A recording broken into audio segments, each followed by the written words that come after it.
कर्मों का कर्ज वक्त के किसी भी मोड़ पर चुकाना पड़ता है, चाहे वो इंसान हो या जानवर। एक परिवार में एक कुत्ता था जिसे परिवार का हर सदस्य दिल से चाहता था, परंतु वह कुत्ता हमेशा एक कोने में चुपचाप उदास बैठा रहता था।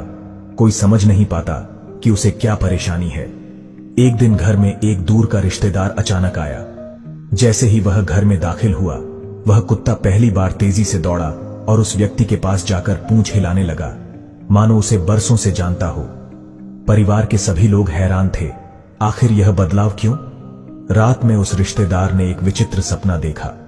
उसके दिवंगत पिता सपने में आए और बोले, बेटा, जब मैं जीवित था इस परिवार से मैंने एक कर्ज लिया था, परंतु उसे चुकाने से पहले ही मेरी मृत्यु हो गई।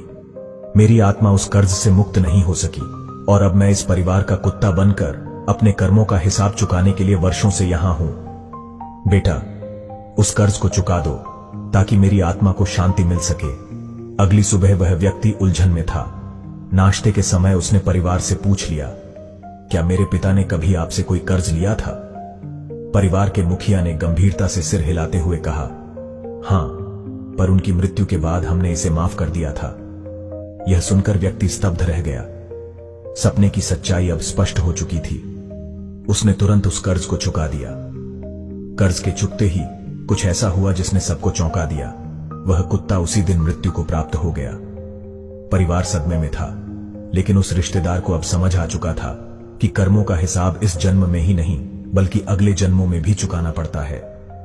कहानी की सीख, कर्म का लेखा जोखा हर हाल में पूरा होता है, इसलिए हमें हर कर्म को सच्चाई, ईमानदारी और निस्वार्थ भाव से करना चाहिए ताकि आत्मा को शांति और मुक्ति प्राप्त हो सके।